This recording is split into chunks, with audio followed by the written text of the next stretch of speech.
सिद्ध करें कि ए प्लस बी का होल स्क्वायर बराबर a square plus 2ab plus b square. तो हम गुना इसको स्क्वायर यहाँ लगा हुआ है, तो उसका मतलब है कि ये ए प्लस बी को 2 बार लिख करके हमको गुना करना है। जैसे कि मान के चलते हैं कि यहाँ अगर ए स्क्वायर दिया हुआ है तो इसको हम ए गुना ए लिख सकते हैं। उसी प्रकार से तो यहाँ ए प्लस बी का होल स्क्वायर दिया हुआ है, तो उसका मतलब है कि ए प्लस बी गुने ए प्लस बी होता है। तो इस तरह से इसको हम गुना करते हैं। तो चलिए हम गुना करते हैं। जिस तरह से हम साधारण गुना को हम ऊपर नीचे लिखते हैं, उसी प्रकार से इसको भी हम ऊपर नीचे लिख करके हम गुना करते हैं। तो चलिए ए प्लस बी, ए प्लस बी, इसको हम गुना करते हैं। तो चलिए हम गुना करते हैं। तो सबसे पहले बी को बी से गुना करेंगे, उसके बाद फिर बी को ए से गुना करेंगे, उसके बाद फिर ए को बी से गुना करेंगे, फिर ए को ए से गुना करेंगे। तो यहाँ ए को ए से गुना करते हैं, तो बी को बी से गुना करेंगे तो बी स्क्वायर हो जाएगा। यानी कि यहाँ अगर ए को हम गुना करते हैं ए से, तो यहाँ ए स्क्वायर होता है। उसी प्रकार से अगर हम गुना कर लिए बी को बी से, तो बी स्क्वायर हो गया। अब हम प्लस को प्लस से गुना करते हैं, तो यहाँ प्लस होता है। जैसा कि हम लोग गुना के नियम में हम जानते हैं कि सेम चिन्ह अगर हम गुना करें तो प्लस होता है, चाहे माइनस माइनस हो तो भी प्लस होगा, और प्लस प्लस है तो भी प्लस होगा।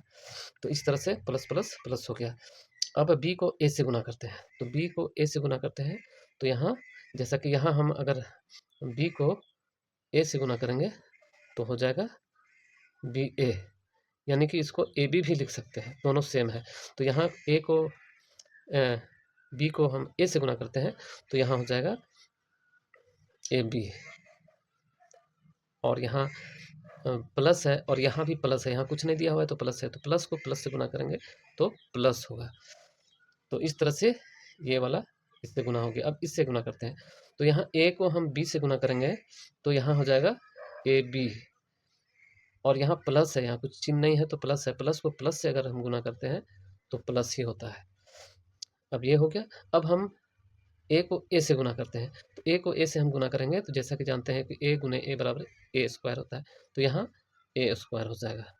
तो इसको हम अब जोड़ देते हैं, तो यहाँ पर हो जाएगा बी स्क्वायर, यहाँ प्लस है, यहाँ ए प्लस बी और यहाँ भी ए प्लस बी है, और चिन्ह भी सेम है, यानी प्लस प्लस है। अगर प्लस माइनस होता तो यह दोनों घट के कट जाता और ये दोनों खाली बचता है, ए स्क्वायर और बी स्क्वायर बचता है।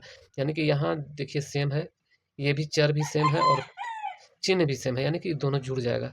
तो यहाँ 2ab हो जाएगा, और प्लस प्लस तो प्लस ही होता है जोड़ने से, और यहाँ ए स्क्वायर हो जाएगा। तो इस तरह से ये आपका निकल गया, यानी कि ए प्लस बी का होल स्क्वायर बराबर a square plus 2ab plus b square. तो उम्मीद है आप ये a square plus b square a plus b का होल स्क्वायर बराबर इतना निकल गया, और कैसे निकला हम जान चुके हैं। तो उम्मीद है कि आप अच्छी तरह से जान गए हैं। तो मिलते हैं अगले वीडियो में, तब तक के लिए नमस्ते।